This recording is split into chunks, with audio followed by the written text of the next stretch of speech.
Les éoliennes font partie du territoire de la commune, surtout du patrimoine communal, quoi. Surtout pour les nouveaux habitants. Les nouveaux habitants qui arrivent sur la commune, c'est clair, quoi. Ils parlent du phare, du menhir, des éoliennes, je crois que c'est important de le dire.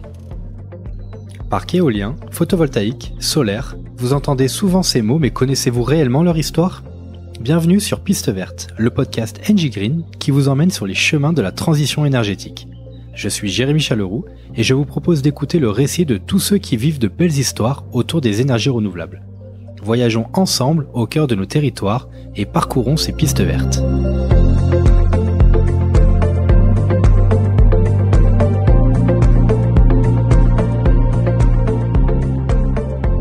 Bonjour à toutes et à tous, heureux de vous retrouver pour un nouvel épisode de Piste Verte.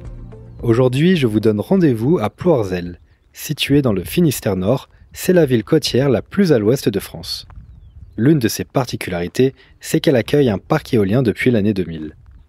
Nous enregistrons ce podcast à l'occasion d'un événement important pour ce parc, l'achèvement de son repowering, c'est-à-dire le démantèlement des premières éoliennes mises en place en 2000 et leur remplacement par 5 nouvelles turbines plus performantes.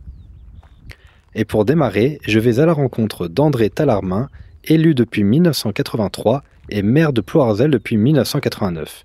Il nous présente la commune et la genèse du projet. Je suis André Tallarmin, maire de la commune de Ploërzel. Donc, je dirige une commune de 4000 habitants, mais qui est très riche tant au niveau patrimonial qu'au niveau culturel, au niveau commerce, proximité, l'agriculture, le bâtiment, le travaux publics et bien sûr le service. C'est aussi une commune littorale très forte. Nous avons 14 km de littoral, dont 7 sur l'océan Atlantique et 4-5 sur la Berridute, la rivière de la Berridute. En 1995, j'étais jeune élu maire, à l'époque. J'ai vu un groupe d'étudiants débarquer à la mairie de Ploërzel en me disant nous souhaitons pour un cabinet privé réfléchir avec vous, est-ce que vous êtes prêts à défendre un projet d'éolien à Ploërzel ? J'ai beaucoup sympathisé avec cette école, ces étudiants-là, qui depuis ont beaucoup grandi. Et on a échangé, on a fait des réunions publiques avec ces étudiants. Et la population s'est pris au jeu, ces jeunes étudiants. On les a motivés un peu en disant le pétrole c'est bien beau, mais on sait très bien qu'un jour ça va tarir. Les groupes pétrogènes aussi pour l'électricité c'est bien beau, mais on sait très bien que c'est beaucoup d'argent. Et j'ai beaucoup sympathisé avec ces étudiants. Ils ont réussi à convaincre les conseillers municipaux, ils ont réussi à convaincre aussi la population. Et le projet a abouti comme ça. On a avancé ensemble, fait des réunions publiques. Et ensuite, quand le dossier était prêt, quand l'État a lancé EOL 2000, l'État avait lancé un programme, le dossier était pratiquement prêt. Et nous avons candidaté, si on veut, à EOL 2000, quand l'État avait apporté un projet, parce que l'État avait annoncé un projet, mais nous, avant, on avait déjà pas mal réfléchi. Et bien sûr, Ploërzel a été retenu.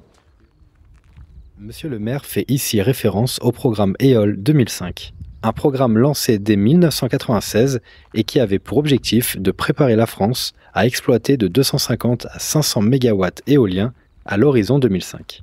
On le voit bien ici, ce parc était parmi les premiers en Bretagne. Ploërzel est donc une ville pionnière qui s'est rapidement engagée dans la transition énergétique en prenant soin d'associer la population à sa réflexion. Et ça fonctionne, puisqu'en 2007, ce parc est augmenté de 4 nouvelles éoliennes. En 2018, il est temps de réfléchir au renouvellement, ou repowering, du premier parc. Là encore, l'accueil est favorable et le nouveau projet est validé. En 20 ans, les technologies ont considérablement progressé et avec le même nombre de machines, la production augmente de 70% pour fournir l'équivalent de la consommation électrique annuelle de 5000 habitants. Pour que ce nouveau parc sorte de terre, il va falloir démanteler l'ancien.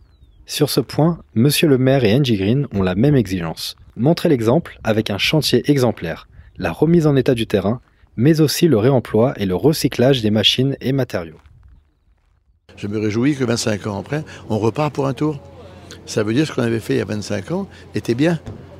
C'est vrai, on les a démontés, j'ai montré l'exemple, j'ai demandé à l'entreprise, montrer l'exemple qu'on sait faire.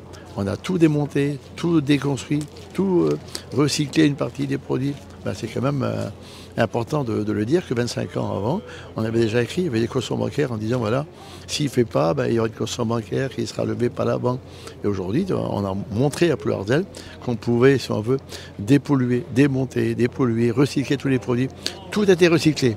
Les machines, il y avait 5 machines, il y a 4 qui ont été entièrement remis à neuf, recyclées, sont partis en Irlande du Nord. Il y a une qui reste en pièces détachées, puisqu'il y a d'autres sur le territoire, à Plourin, Plourin, une de détachées. Il y a des pales qui ont été recyclées à la mairie. Donc c'est important de le dire. Moi je me réjouis que le choix qu'on avait fait il y a 25 ans était bon. Un parc entièrement démonté aux fondations excavées qui s'inscrit pleinement dans l'engagement d'Engie Green à travers son label TED pour transition énergétique durable. Les meilleures solutions de recyclage ont été mises en œuvre avec 99,9% de recyclage matière. En effet, 4 des 5 machines sont reconditionnées pour avoir une seconde vie en Irlande du Nord. Quant à la 5e, elle servira sous forme de pièces détachées. On avait bien réfléchi à l'époque, on a été prudent et je me réjouis que ce parc va repartir à mon avis, parce que les machines d'aujourd'hui sont beaucoup plus performantes. On avait affaire avant à des Espagnols qui démarraient dans leur activité. Je pense aujourd'hui on est parti sur des machines de l'Europe du Nord qui ont beaucoup plus d'expérience que nous, des machines allemandes. Et ces machines-là que nous avons aujourd'hui ici, c'est des machines adaptées au milieu maritime, adaptées à la nouvelle technologie et qui produiront beaucoup plus et puis qui sont aussi beaucoup plus faciles à recycler. Et s'il vous fallait encore une preuve de l'attachement de la municipalité pour son parc éolien, voici la demande particulière du maire aux équipes du projet au moment du démantèlement. J'avais échangé avec Engie Green, ça aurait été bien d'avoir quelque chose qui reste de ces éoliennes qui ont été montées en 1904, qui ont été préparées en l'an 2000. Donc je me réjouis qu'aujourd'hui à la mairie, si vous passez voir tout à l'heure, vous pouvez passer voir tout à l'heure, il y a une pale qui a été recyclée. La pale est transformée en une table. Et aujourd'hui, l'enquête publique qui se déroule à Plouarzel, tous les dossiers sont étalés sur cette table qui fait 4 mètres de long. Tous les dossiers sont là étalés. Je vous conseille d'aller faire un tour, prendre une photo pour regarder un peu comment une des pales a été recyclée. Il y a 3 objets à la mairie de Plouarzel. Il y a une table, il y a un banc et il y a aussi 2 lampes. Donner une seconde vie à une pale d'éolienne en faisant une table et 2 lampes, fallait vraiment y penser. Monsieur le maire nous expliquait que Plouarzel est une ville touristique du littoral breton. Je me pose du coup la question de l'influence des éoliennes sur le tourisme de la commune. Je vous propose de lui poser directement la question. Plouarzel vit aussi bien sûr grâce au tourisme. Et les éoliennes ont apporté plus de bien que de mal. À mon avis, ça donne une bonne image pour les touristes, pour les habitants qui viennent de l'Europe du Nord, où ils ont de l'avance sur nous. Ils trouvent ça intéressant. Une petite commune comme Plouarzel, 4000 habitants, a eu le courage à l'époque de le faire, de mettre ça en place. Commune touristique, pas beaucoup d'hôtels, mais beaucoup de gîtes, de chambres d'hôtes. Et ça fait partie du paysage aujourd'hui. La preuve, c'est qu'aujourd'hui, 25 ans après, il n'y a pas de remarques. Pour compléter, je suis allé poser la question directement aux professionnels du tourisme basés sur la commune. On les écoute. Moi, c'est Marilyn. On est sur le domaine de Kerzuat. Donc, 5 chambres, 5 gîtes, une salle de réception pouvant accueillir jusqu'à 150 personnes et une piscine couverte avec jacuzzi qui est chauffée. Et oui, donc du coup, on est ouvert toute l'année. On ferme juste 3 semaines au mois de janvier. La commune fait ce qu'il faut pour l'énergie renouvelable et le parc éolien, là... Vraiment où il est situé, non, c'est une valeur ajoutée justement, puisqu'il ne dérange pas les habitants. Si on prend la route touristique, on peut passer devant, mais on voit bien que ça n'altère pas du tout à l'environnement. Je suis le directeur adjoint de l'Office de tourisme, et moi, ma fonction, c'est la communication. Je développe tout l'attrait touristique, en fait, en termes d'édition papier, web. Alors la commune de Plouarzel a quelques beautés, quelques perles, on va dire. C'est la commune la plus à l'ouest de France, puisqu'on est sur la pointe occidentale de la France. Donc on est la commune la plus à l'ouest de France, à la pointe de Corsen. On a le menhir le plus haut du monde, à Carloas. Et on a des anciennes carrières de granit qui sont sur la Beryl-Duth, et qui servait en fait à faire toutes les constructions de phares, même à l'Obélix de Paris. Voilà. Sur l'attrait au départ, quand il a commencé à y avoir des éoliennes, c'est une des communes qui avait commencé à en avoir en premier. Donc forcément, les gens sont venus par curiosité. Depuis, il y a un parc qui a été renouvelé entièrement. Il y a le deuxième qui est toujours là. Et donc les gens ne s'arrêtent plus pour les prendre en photo. Il y a un moment, ils s'arrêtaient pour les prendre en photo. Maintenant, ils ne le font plus. Donc on voit bien qu'il y a des changements d'usage. Quand elles ont été construites, il y a 20 ans, oui, ça faisait partie des choses qui interpellaient les gens et ils prenaient ça en photo, oui. Alors aujourd'hui, elles sont complètement intégrées au paysage, que ce soit par les locaux ou par les touristes. Voilà, ça fait partie ils en voient à peu près partout maintenant. Donc ça fait partie des choses qui sont intégrées au paysage. Ces différents témoignages nous éclairent et permettent de constater que la présence des éoliennes n'a pas eu d'effet sur l'activité touristique. Cela notamment grâce à une réflexion aboutie sur l'implantation idéale de ce parc, son intégration paysagère et environnementale. L'activité touristique est une chose, mais qu'en est-il de l'impact sur l'immobilier dans la ville ? La présence du parc fait-elle baisser la valeur des biens ? Je vous propose qu'on aille à la rencontre des professionnels du secteur. Bonjour, donc Laurent Ménez, je suis le gérant de Penarbed Immobilier, donc une agence immobilière créée en 2012 sur la commune de Ploirzel. Alors, au niveau du profil des acquéreurs, alors on touche un petit peu tout le monde, parce que la cote fait qu'on touche les maisons secondaires par rapport à l'attrait touristique. On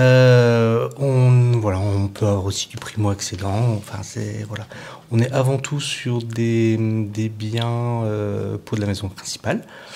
Je pense qu'on est à peu près aux alentours de 20% de maisons secondaires, simplement. Alors, sur Ploirzel, l'implantation des éoliennes est quand même dans les champs. Donc, il n'y a pas beaucoup de maisons autour.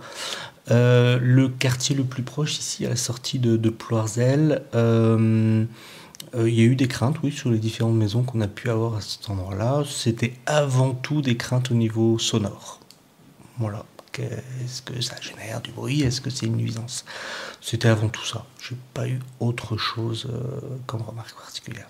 Voilà. Donc après, il suffit de laisser un petit peu les gens sur place à différents moments, de revenir à différents moments, et on voit que c'est comme minime. Il peut y avoir des nuisances sonores, un léger bruit de fond sur les quartiers les plus proches, mais ça s'arrête là. La valeur financière d'un bien par rapport aux éoliennes. Je pense que si les maisons sont trop proches, ça a un impact négatif, évidemment. Quantifiable, je ne suis pas sûr, parce que ce qui peut être vraiment désagréable, mauvais pour quelqu'un, ne l'est pas pour... voilà. Donc peut-être que ça écarte certains clients, mais de là à avoir un réel impact négatif sur le prix, non. Quand le premier parc éolien de Ploirzel a été créé, nous étions à 2300 habitants. Aujourd'hui, on est à combien, vous croyez? 4000 habitants.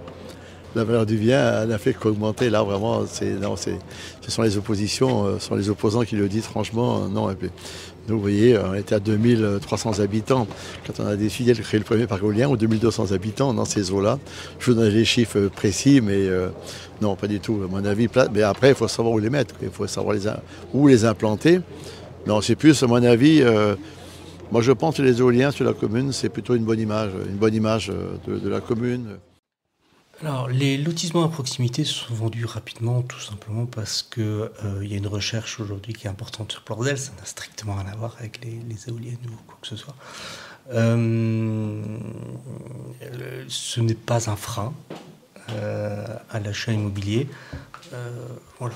Pour moi, c'est vraiment neutre comme impact.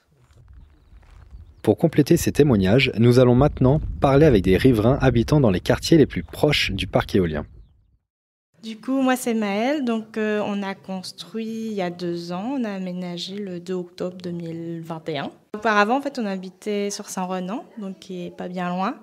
Et en fait, c'est juste parce qu'on était attirés par la commune de Ploirzel par rapport à son attractivité, à la mer, tout ça. Et puis, le mètre carré du terrain était moins cher aussi, quoi. Je vous avoue que le parc éolien, on s'y intéresse pas du tout.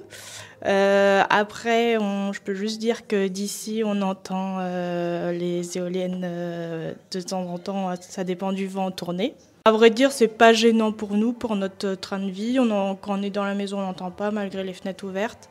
Après, on entend vraiment quand on est dehors et quand il faut faire attention. Et puis, c'est pas tous les jours. De ma chambre, je les vois, oui.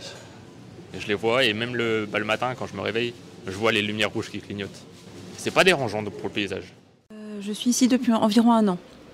Donc voilà, je suis originaire de la commune, mais je suis revenue il y a à peu près 1 an. Je suis locataire. Non, la proximité des éoliennes n'a pas été un frein. En fait, j'en ai absolument pas tenu compte dans la décision ni dans le choix de venir habiter ici. Pour moi, ça n'a aucune incidence. Parfois, on les entend, mais ça me dérange absolument pas. Je suis ni pour ni contre, mais il n'y a pas d'incidence sur ma vie, en fait. Je pense que l'engagement de la commune dans les énergies renouvelables est très bien et qu'il faut continuer dans cette voie. Avec l'époque à laquelle nous vivons, je pense que c'est quelque chose de bien. Monsieur le maire m'a conseillé de rencontrer Laurence Leclerc, la directrice de l'école primaire de Trézien-Ploirzel, ou l'école du bout du monde, comme ils se nomment eux-mêmes. Une école engagée dans le développement durable, grâce notamment à un partenariat avec le parc marin d'Iroise et des associations investies dans la protection de l'environnement, mais également dans les énergies renouvelables. Je vous propose de l'écouter tout de suite. Eh bien, moi je m'appelle Laurence Leclerc. Donc, je suis à l'école de Trézien depuis septembre 1999. Donc, je suis assez ancienne dans l'école et j'ai repris la direction il y a à peu près 5 ans. Donc, sachant que le premier parc éolien a été installé en 2000, je crois, j'ai toujours connu les éoliennes. Elles sont un petit peu indissociables pour moi de l'école de Trézien. Il y a tout un pan donc, en sciences sur déjà les énergies, et donc avec un focus sur énergie renouvelable, non renouvelable. Et après, pour les plus grandes classes, où on voit réellement comment est produite l'électricité, comment fonctionne une éolienne. Donc c'est tout à fait dans les programmes. Bon, l'éducation à l'environnement et au développement durable, c'est un petit peu le dada de notre école.